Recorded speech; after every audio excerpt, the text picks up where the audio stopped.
My name is Suzanne Wagner, and people ask me all the time, what really goes on at the Wild Women Symposium? I mean, what really happens at the Wild Women Symposium? And I find it's a really difficult question to answer. We have been doing this since 2014. We do them twice a year, one in the spring and one in the fall. And it's interesting. It's almost as if something bigger than us, bigger than myself, I'm going to call it the divine feminine, just sort of took over. And when it took over, I just got this bee in my bonnet to bring together all the teachers and facilitators and tools that I have used on my journey that have been incredibly helpful and insightful. I think we live in this incredible time where you can blend modalities and try lots of different things. And I think that that is naturally, intrinsically feminine.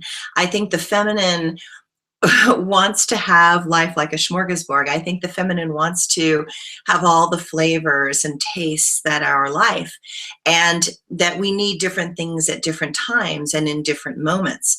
So the Wild Women Symposium is an opportunity to have a smorgasbord and to be presented with all these incredible opportunities of tools and techniques, spiritual, emotional, mental, physical tools that might be of interest to you, and then you get to kind of pick and choose what you find really fascinating. And that's based on where you are at in any particular moment. We have such a wide range of classes, and we change classes around so much because we find that one, people get bored with a particular tool. Two, at the Wild Women Symposium, I'm trying to help these amazing facilitators and teachers have a forum for their work to be seen and experienced, possibly for the first time. And yet we have facilitators, amazing facilitators that are world renowned. They have incredible followings, but maybe they want to break open to a new group of women or to a different group of people that maybe have never heard about their work ever before. I think the internet is a marvelous thing that gives us this chance to kind of see different people, feel into the hearts of different teachers, which is why we do all of the different interviews for the Wild Women Symposium, so that you can kind of see the women and feel into the women. But at the symposium, what I try and do is I try and create a container. And that container is about safety, because I find if you aren't safe, you're not going to open. And if you're not going to open, then you're kind of really just wasting your money. It was funny, at the very last symposium, we had women that stood up at the end and they were like, the last symposium that I was at, I was too scared and I wasn't willing to leave, and that was completely crazy. And so now I'm going to totally leap and I'm going to totally go for it. That's what the Wild Women Symposium is about. To feel into where you are moment by moment, to decide what are your next steps and how far you can go safely, consciously, and constructively. The Wild Women Symposium gives you a chance to stretch. I like to say lean into your edge. Now, we're not trying to push anybody off the edge. We're just trying to get people to lean into the edge and see what would happen if they just broke out of some of their limitations. So the Wild Women Symposium, we have all these interesting classes. If you want to learn about how to feng shui your house and how to balance things out in your energy field, and that is the step that seems most critical, sometimes we have classes on that. We change things around, though, I mean, because we don't want this to get stale and stagnant. We want it to kind of constantly be fresh and evolving. I find that we have some wonderful teachers, but I even want my teachers to stretch. I even want my teachers to kind of expand and open. Sorry, I tend to be coughing. I'm getting over a little bit of a cold. But I really wanted to put this video out there because, you know, we give you that place to find out who you want to become in a safe environment where there's no judgment. Now, as I say that, I mean, I know all you women out there are going, right, yeah, like you're kidding, like no judgment. Okay, now I agree with you. It's incredibly hard to do this, but we set the container from the very beginning. We tell the women that, we don't want you to judge anybody else. All of our facilitators are trained to stay very, very open and loving and unconditional, and to just trust the flow, because there's something that happens in the symposium that's really bigger than us. It's really about the divine feminine, and something kind of takes over and moves everyone and everything at a certain point. And that's where the magic starts to happen. We have a Saturday evening social that we change around all the time, and we do different things because we try and, again, find the edge. Like, what would open women? Is it movement? Is it dance? Is it singing? What is it that will allow women to open? And I'm always amazed that women want to drop into their deeper self, their higher self. And sometimes you have to lean into your fear. And fear is just an illusion of the mind that your ego uses to stop you at every turn. And when you suddenly are surrounded by a whole bunch of women, like 200 plus women that just want to open, trust me, you open. Now, there might be that moment where you open, you're like, oh my gosh, right? But there's such value in seeing what other women have as an experience of opening. And they are a different flavor. So like, which kind of reflection and flavor of the feminine are they going to be in this moment? And I can tell you that I have learned so much from the women in my life, so much by how other women just have some sort of automatic permission to be bold, or to be wild and sexy, or to try different edges. And the whole idea is to recognize that all of us are trying edges, and there's not a bad flavor that we're trying to express. And yet what happens is that the space is so much permission that something really does magically happen. And women can grow more in this weekend than they've probably grown in years. And that's the feedback we keep getting.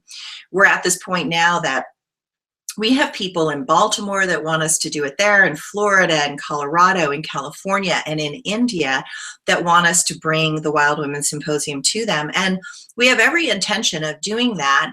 Right now, we're trying to put this out there in a way where we can, all the money that we're doing right now for the Wild Women Symposium keeps going back into the Wild Women Symposium for infrastructure like websites. And, it's amazing how expensive things are, and beautiful spaces, because I find if we have a beautiful venue that the women feel safe, then they also open. And so, as we go along, the venues have to keep expanding and getting bigger, but they also keep getting nicer, but they also keep getting more expensive, so that we can actually have this experience. This process for myself and my team it's like a calling. We are not doing this for the money, trust me. We are actually doing this because something compels us forward to touch women in really powerful ways. We also have at the Wild Women Symposium discussions about transitional states and what happens as you open, and what is the recoil, and how you need the safety, and then how you need to find your own expression, and how you need to find your own love, and how you need to connect with your own spirit. And as you do those things, there are recoils, there are moments that things, you expand so far that you suddenly go, oh my gosh, what have I done? And your ego has a tendency to want to like ricochet and kind of slam you back in. We know that that is the natural order of things. We know that this is how the feminine grows. It's really how everyone grows, but the feminine especially, has these expansion processes and then contracts back down. And so because of that, we have therapists on staff. So if you have one of those moments that you're just like, oh my gosh, I don't know how to break through this spot, that we have therapists on staff that can be there to kind of help guide you through those like little sticky moments. And what we find is that the more we understand even what we're doing, the smoother the process seems to be for the women, which is really, really exciting for me, because I recognize that the cleaner the container we make and the safer the container we make, the less bumps we seem to experience in the process. So in the Wild Women Symposium, we set the stage, we set the container, and then we let you run. I mean, we let you discover what it is that you want to discover for yourself, and we have no preconceived idea about what that's going to look like. And if you ask the 200 women at the last Wild Women Symposium what they experienced, every one of them was much deeper. What was even more profound for me this time was that I watched the facilitators take huge leaps in their own development, in their own consciousness, in their own awareness. And that's why I believe that the teacher is the student, is the teacher is the student. It's a natural progression of growth. And, I want my teachers to continue to lean into their edges, and they are completely willing to do that. And I want the participants to also feel that safety, because if you don't have teachers that really walk the walk, then they can't really talk the talk, and then it doesn't feel real, it doesn't feel safe, and it doesn't feel congruent. We also recognize, in wanting to do the Wild Women Symposium in other places, that different places have different frequencies and different energies as to what vibrationally those women want and what level they're at. I mean, it makes perfect sense that people in California and Northern California is sort of a hub of metaphysical, cosmic tools and expansion and awareness. Amazing facilitators live in California because of the natural openness that is in California. And yet what we might do in California might look very, very, very edgy to somebody that we were dealing with in India. So India's energy is much more conservative, and so how fast the women can move and open will be very, very different than what we could kind of move towards in California. So because we know that, we're trying to establish in Utah right now some core pieces that we know consistently work and consistently allow women to open. And then as we're doing that, we're branching out and we're getting feedback from other places about what kinds of conversations you can actually have in certain areas. I remember when I was writing my tarot books, that I was getting a lot of feedback that, oh gosh, tarot books in the South are not the most popular thing, right? Because, of the very strong, Christian bent that is there. And so people vibrate to certain places. But I do believe that the Wild Women Symposium is this thing that the divine feminine is kind of forcing us, showing us how to adapt in different situations and circumstances. So what I want you to know is that if you come to the Wild Women Symposium, we change it around. It's really different. I mean, we do a lot of different things, and we don't use the same facilitators all the time. We don't use the same teachers all the time, and we don't teach the same classes all the time. But it's not because we don't love those teachers, but because we're trying to keep it fresh and we're trying to keep it moving so that every time you come, you're not going to get bored, that you have a variety of options that you can choose from as you continue to grow. And we're also noticing, because we do feedback cards, which are really, really important to us, and we read every feedback card, as to what people found had the greatest impact for them. Because when we're doing experiential embodiment types of classes, it's one thing to get things in your head that are a knowledge-based thing, but it's a very, very different thing if you actually get it in your body. And one of the reasons I love things like this is because I could sit in a therapist's office forever and not get the progression that I get if I do some sort of experiential process. So we are using things like yoga, rebirthing, movement, dance, embodiment practices, expressing emotional types through music, learning to open your voice and sing. We're using all sorts of different things to find out what women really love. And my joke for myself is that I like to think of this as almost geisha training. And I mean that in the highest sense, not in the lowest sense, because, in ancient times, that women were taught to be graceful, and they were taught to play music, and they were taught to sing. And these are like these beautiful feminine arts, and they were taught to express those emotions, but they're also taught to do it in a way that is very honoring and very respectful and very kind and very present and sensitive.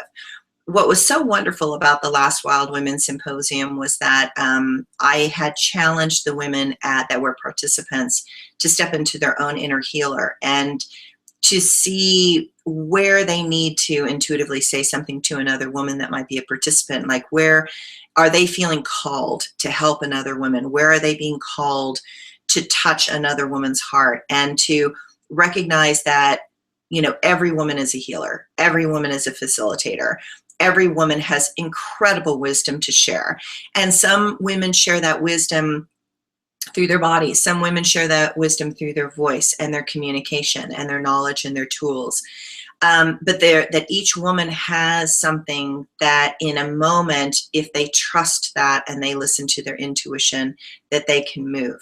So I can't tell you how many times women have come up to me after the symposium and said, this symposium saved my life. I mean, I was exhausted, I was despondent, I was lost, I was confused, I didn't know which way to go. And what the symposium does is it gives you an access door to a whole bunch of teachers that you might fall in love with a teacher and you might want to work with them for the next year or 2 years.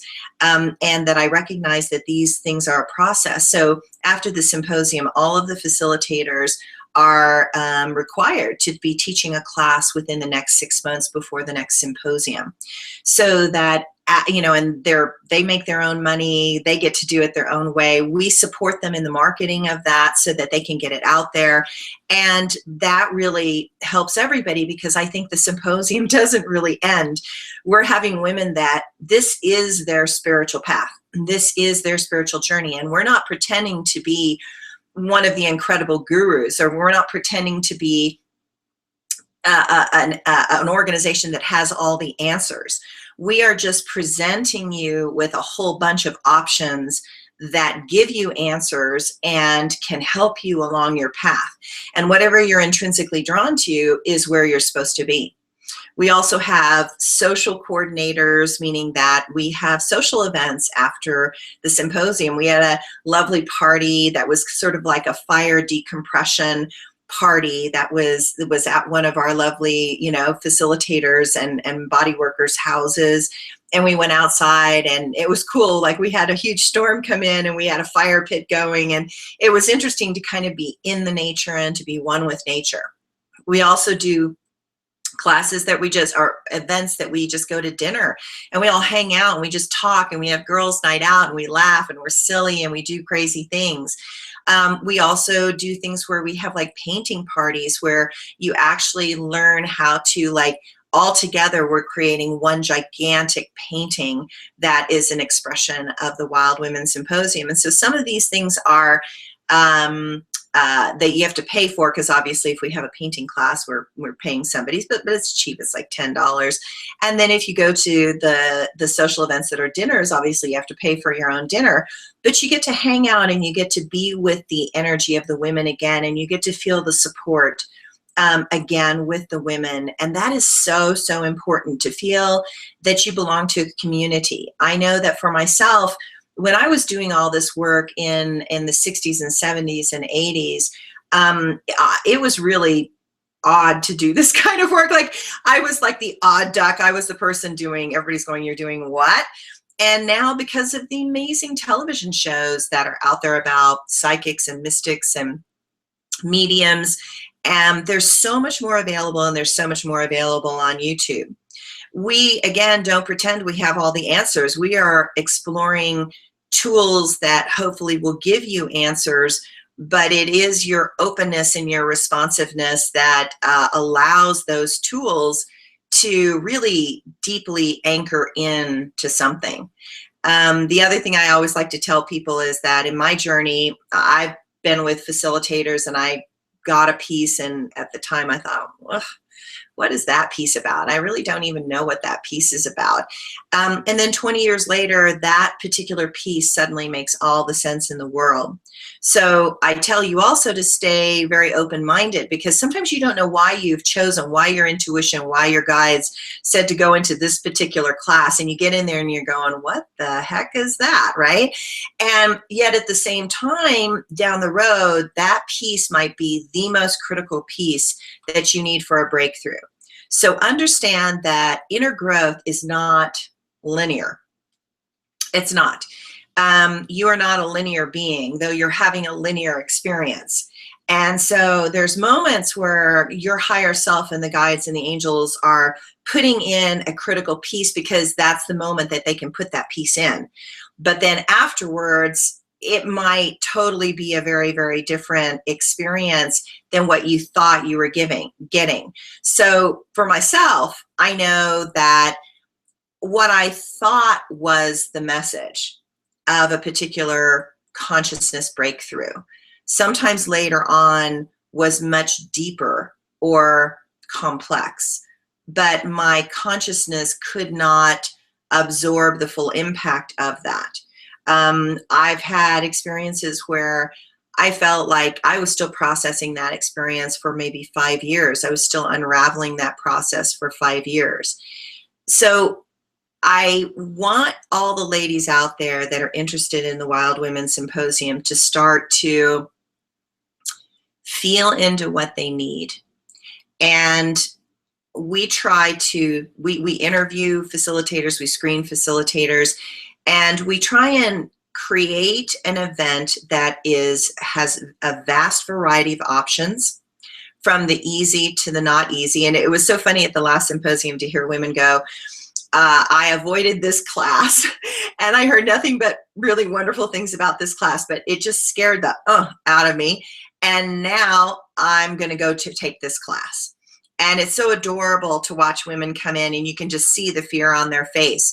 But fear isn't real. Fear is what your ego uses to stop you every time. And if it works every time, then you get to stay in your comfy little zone. But at the Wild Women Symposium, we call it the Wild Women Symposium, not because, you know, you're going to get hurt, not because there's no control whatsoever. We call it the Wild Women Symposium because we challenge you to discover what is your wild edge.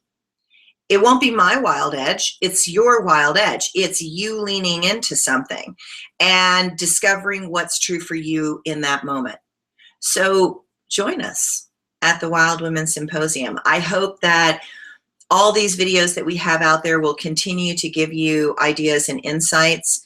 Again, you can go to www.wildwomensymposium.com. You can check out our events on Eventbrite. We are in the process of putting together a symposium that on Friday night and Saturday, you can actually bring younger women like ages 14 to 18. And then on Sunday, we're not allowing necessarily the younger women to be in that particular space because we want to dive deeper into conversations related to intimacy and sexuality.